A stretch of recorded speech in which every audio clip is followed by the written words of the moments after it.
बिस्मिल्लाहिर्रहमानिर्रहीम बिस्मिल्लाहिर्रहमानिर्रहीम। अस्सलाम वालेकुम। मैं सरफराज अहमद में आपकी खिदमत में हाज़िर हूँ। सोशल साइकोलॉजी का आज का हमारा लेक्चर है सोशल परसेप्शन। हमारा ये सोशल साइकोलॉजी के लेक्चर्स का सिलसिला जारी है और इंशाल्लाह कुछ टॉपिक्स और हैं जिनके हम मज़ीद जो है इन पे वीडियोस प्रिपेयर करेंगे और आप लोगों को जो है वो नॉलेज देते रहेंगे। इंशाल्लाह आप लोगों को कॉन्सेप्ट्स को क्लियर करते रहेंगे। तो आइए आज के लेक्चर सोशल परसेप्शन का आगाज़ करते हैं। सबसे पहले हम सोशल परसेप्शन की डेफिनेशन की बात कर लेते हैं। सोशल परसेप्शन बेसिकली जो इसका कंसर्न है वो ये है कि किस तरह से जो अफराद हैं वो सोचते हैं और सेंस बनाते हैं दूसरे लोगों के बारे में। यानी दूसरे लोगों के बारे में हम क्या सोचते हैं और कैसे सोचते हैं और कैसे जो है वो इम्प्रेशंस बनाते हैं, उनके कंक्लूजन ड्रान करते हैं, उनसे नताइज अख़ज़ करते हैं और इसके अलावा वो कोशिश करते हैं एक्सप्लेन करना दूसरे के बिहेवियर्स को। यानी हम लोगों के बारे में कैसे राय कायम करते हैं, उनके इम्प्रेशंस के हवाले से, उन लोगों के जो रवैये होते हैं उनके हवाले से, उनकी जो हमारी चीज़ें होती हैं। और इसमें जो बाज़ दफ़ा इसे सोशल कॉग्निशन भी कहा जाता है और ये एक नेटिव साइकोलॉजी है। Basically study of the native native से मुराद है जो अपने लोग हैं, जो अपने इर्द गिर्द रहने वाले अफराद हैं, उनकी बेसिकली ये साइकोलॉजी होती है। सोशल परसेप्शन जो है वो उसका जो फोकस होता है वो उन फैक्टर्स पे होता है जो कि हमारे अंडरस्टैंडिंग जो लोगों की अंडरस्टैंडिंग होती हैं उसको पे जो असरअंदाज होने वाले अवामिल होते हैं कि लोगों की अंडरस्टैंडिंग है दूसरे लोगों के बारे में और किस तरह से इनसे एक शख्स जो है वो प्रोसेस करता है, ऑर्गेनाइज करता है और इन्फॉर्मेशंस को जो रिकॉल करता है दूसरों के बारे में। यानी हम जो दूसरों के बारे में राय कायम करते हैं या राय लो उसका प्रोसेस क्या है, हम किस तरह से उन इन्फॉर्मेशंस को प्रोसेस करते हैं, लोगों को समझते हैं और कौन सी ऐसी चीज़ें हैं जो हमारी इस परसेप्शन के ऊपर असरअंदाज होती हैं। वो कौन से फैक्टर्स हैं, जैसे कि मुख्तलिफ़ फैक्टर्स हो सकते हैं। हमारा किसी से करीबी ताल्लुक़ है, हमारा कोई अपनी वो हम ख़याल शख्स है या हमारी अपनी थिंकिंग से उसका वे ऑफ थिंकिंग हमारे जैसा है या हमारी अपनी सेम कास्ट, रिलीजन, एथनिसिटी, ये सारी चीज़ें उन पर ये चीज़ें हैं। वो कौन कौन से ये सारे फैक्टर्स होते हैं जो हमें असरअंदाज होते हैं, हम लोगों के बारे में जो अपनी राय कायम करते हैं, लोगों के बारे में जो अपनी इन्फॉर्मेशंस को रिकॉल करते हैं, जो अपने प्रोसेस करते हैं, उन सारी परसेप्शन वो सारी चीज़ें। तो ये बेसिकली आपकी सोशल परसेप्शन या समाजी इदराक जिसको उर्दू में कहा जाता है वो है।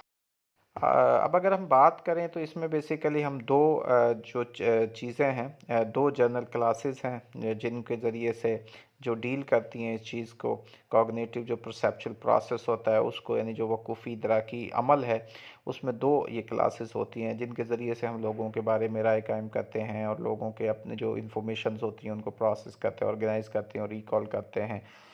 तो इसमें एक तो पहली जो चीज़ है जो डील करती है कि किस तरह से अफराद जो है वो इम्प्रेशंस बनाते हैं दूसरे लोगों की पर्सनालिटीज़ के हवाले से, जिसको पर्सन परसेप्शन कहा जाता है। ये पहली क्लास हो गई। जो सेकंड क्लास है उसके अंदर वो प्रोसेसेस, वो अमाल शामिल हैं जो डील करते हैं कि किस तरह से जो अफराद है वो इंफॉर्मेशन को इस्तेमाल करते हैं नताइज अख़ज़ करने के लिए, दूसरे लोगों की जो मोटिवेशंस होती हैं, इंटेंशंस होती हैं और इमोशंस होती हैं और वो एक्सप्लेन करती हैं और प्रिडिक्ट करते हैं उनके बिहेवियर्स को।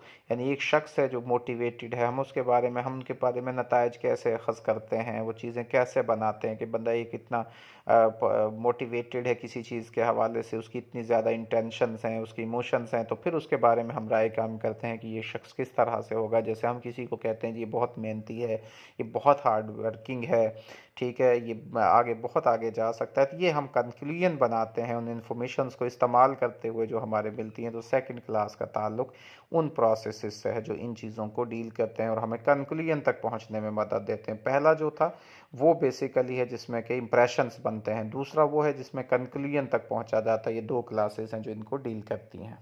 इसमें जो ह्यूमन बीइंग्स है बेसिकली वो रिस्पॉन्ड करते हैं या वो रद्द अमल देते हैं सोशल चैलेंजेस को। यानी जो सोशल चैलेंजेस का सामना करना पड़ता है उन्हें, सोसाइटी के अंदर जो चैलेंजेस फेस करते हैं उनका सामना करना पड़ता है, तो उनके लिए वो रिस्पॉन्ड करता है यानी और या उनको वो फेस करता है, अपनी जो कॉग्निटिव उसकी कैपेसिटीज़ होती हैं उनके ऊपर रिलाई करते हुए कि इंसान के अंदर वकूफ़ी सलाहियतें कितनी हैं उन चीज़ों को समझने की, उनको जानने की और उन पर रिस्पॉन्स करने की, वो सारी। तो हमारा जो नॉलेज होता है हमारे रिस्पॉन्सेस के हवाले से, सोशल इवेंट्स के हवाले से, वो डेवलप होता है, यानी वो बनता है। और जो वो उस पर वो जो असर अंदाज होता है, वो उस पर जो चीज़ें असर अंदाज होती हैं, हम बनाते कैसे हैं ये सारी चीज़ों को, नॉलेज को, सोशल इवेंट्स के हवाले से, और या हमारे रिस्पॉन्सेज उनके लिए कैसे बनते हैं, वो बनते हैं बेसिकली ऑपरेंट लर्निंग के थ्रू। यानी ऑपरेंट लर्निंग उन पर असरअंदाज होती है हमारे उन रिस्पॉन्सेज को बनाने में जो सोशल इवेंट्स के हवाले से होते हैं। और इसके अलावा एसोसिएशनल लर्निंग है, यानी जो क्लासिकल कंडीशनिंग है बेसिकली, और ऑब्जर्वेशनल लर्निंग है। तीन चीज़ें हैं, यानी क्लासिकल कंडीशनिंग, एसोसिएशन लर्निंग जिसको कहा जाता है, ऑपरेंट कंडीशनिंग और ऑब्जर्वेशनल लर्निंग, तीनों उन पे हमारे रिस्पॉन्सेज को बनाने में उनके असरअंदाज होती हैं। और जो हमारे एक्सपीरियंसेस की आउटकम होती है, हमारे जो एक्सपीरियंसेस की आउटकम है वो है डेवलपमेंट, हमारी जो मेंटल रिप्रेजेंटेशंस होती हैं एनवायरनमेंट के हवाले से, उनको बनाने में, जैसे कि स्कीमास होते हैं या जो हमारे एटीट्यूड्स बनते हैं उनको, जो हमारी ये एक्सपीरियंसेस की वजह से हमारे अंदर ये आउटकम्स आती हैं कि हम स्कीमास को बनाते हैं और एटीट्यूड्स को बनाते हैं। एक दफ़ा जो चीज़ें होती हैं, एक दफ़ा जब भी डेवलप हो जाती हैं तो हमारे स्कीमास जो होते हैं वो इन्फ्लुएंस करते हैं, असरअंदाज होते हैं हमारी जो सब्सिक्वेंट लर्निंग होती है उसके ऊपर। जैसे कि नए अफराद, नई सिचुएशन जब हमारे सामने आती हैं तो हम उनको कैसे इंटरप्रेट करते हैं और अंडरस्टैंड करते हैं अपने पहले से मौजूद नॉलेज की बिना पर, या हम कहीं नई जगह पे आते हैं तो हमारा जो एक नॉलेज होता है उस चीज़ के हवाले से, तो वो किस तरह से असरअंदाज हो रहा होता है हमारी जो नई जो सिचुएशंस में जब हम उनका सामना करना पड़ता है, तो हम उनको उनका सामना करने में या उनको इंटरप्रेट करने में हमारा वो जो एग्जिस्टिंग नॉलेज होता है, पहले से मौजूद नॉलेज है, वो किस तरह से असरअंदाज होता है। तो ये सारी चीज़ें इसमें शामिल हैं।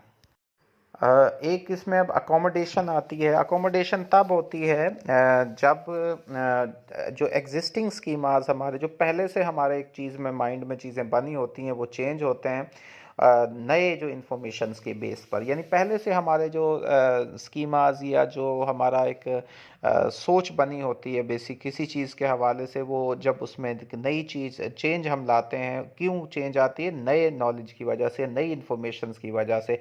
इसको अकोमोडेशन कहा जाता है। और असिमिलेशन बेसिकली तब होती है जब हमारा जो नॉलेज होता है वो एक्ट्स करता है, असरअंदाज होता है नई इंफॉर्मेशन में एक नए वे से, और जो हमारा उनको एक कॉन्फ्लिक्टिंग इंफॉर्मेशंस होती हैं हमारे एग्जिस्टिंग स्कीमाज में फिट आती हैं। तो असिमिलेशन और अकोमोडेशन में ये फ़र्क है। अकोमोडेशन में नई चीज़ जो है वो पहले से मौजूद जो स्कीमाज होता है उनमें चेंज नई आ जाती है, नई इन्फो। जो असिमिलेशन है ये बेसिकली जब हमारा नॉलेज जो है वो एक्ट करता है, असरअंदाज होता है न्यू इन्फॉर्मेशन को, इन्हें इस तरीके से कि जो हमारी जो कॉन्फ्लिक्ट इंफॉर्मेशंस होती हैं वो फिट हो जाती हैं हमारे एग्जिस्टिंग स्कीमाज में। तो यानी जो हमारी सोच पहले से बनी होती है उससे रिलेटेड जो इन्फॉर्मेशन है उसी में और मज़ीद ऐड हो जाती हैं, तो इसको उसी जैसी, तो उसको असिमिलेशन कहते हैं। लेकिन जिसमें हम चेंज ले आते हैं नई इन्फॉर्मेशन की बिना पर, उसको हम अकोमोडेशन कहते हैं। ये थोड़ा सा फ़र्क है, इस फ़र्क को अच्छी तरह से समझ लीजिएगा, बहुत इंपॉर्टेंट है अकोमोडेशन और असिमिलेशन के हवाले से। ये होता क्यों है? क्योंकि हमारा जो एक्सपेक्टेशंस होती हैं वो असरअंदाज होती हैं हमारी अटेंशन और रिस्पॉन्सेज पर, और हमारी जो मेमोरी है उस पर, ये न्यू इन्फॉर्मेशन के हवाले से। और एक इस तरीके से कि ये लीड करती है हमारी एक्सपेक्टेशन को, इसको मेंटेन करने में के लिए, असिमिलेट करने के लिए, in generally more likely than accommodation. ठीक है, यानी हमारी बेसिकली जैसी सोच होती है पर वही इंफॉर्मेशन को हम ज़्यादा पिक करते हैं, उससे हमारी असिमिलेशन होती रहती है, यानी हमें अपने मतलब के मुताबिक वो चीज़ें मिलती रहती हैं, उसमें मज़ीद इजाफा होता जाता है, वो चीज़ें असिमिलेशन कहलाती हैं। तो स्कीमा जो होते हैं एक एनर्जी सेवर के तौर पर काम करते हैं, और हम पर्टिकुलरली उनको लाइक करते हैं यूज़ करना जब हम थक जाते हैं, हम टायर्ड होते हैं, या जब सिचुएशन जो होती हैं हमारे लिए वो मुश्किल हो जाती हैं, कम्प्लेक्स हो जाती हैं, पेचीदा हो जाती हैं। यानी ये एक तो चीज़ है कि जब या तो हम थके हुए हों, हम पर्टिकुलरली हम उनको तब इस्तेमाल में लेके आते हैं या इस्तेमाल होती हैं जब या तो हम थके हुए होते हैं, या फिर हमें वो चीज़ें जो है लाज़मी तौर पर उनका एनालिसिस करना होता है उन चीज़ों का जो कि बड़ी कम्प्लेक्स होती हैं, तो तब ये चीज़ें काम आती हैं, तब ये एनर्जी सेवर्स जो होते हैं हमारे पास, हमारी जो एनर्जी के तौर पर सेव हुए होते हैं ये स्कीमास हमारे माइंड के अंदर, तो फिर उस वक़्त ये काम में आते हैं और काम करते हैं। तो दिस इज़ द वे जिस तरह से हमारी सोशल परसेप्शन हो रही होती है। उम्मीद है आपको ये लेक्चर आज का पसंद आया होगा। अगर पसंद आया है तो इसको बार-बार सुनिएगा, समझने की कोशिश कीजिएगा इन कॉन्सेप्ट्स को, ताकि ज़िंदगी में आपके काम आ सकें। इनको लाइक ज़रूर कीजिएगा, कमेंट्स ज़रूर दीजिएगा। आप अपनी दुआओं में याद रखिएगा। अल्लाह ताला आपको ज़िंदगी में आसानियाँ नसीब फ़रमाए और आसानियाँ तक़सीम करने की तौफ़ीक नसीब फ़रमाए। अल्लाह हाफ़िज़।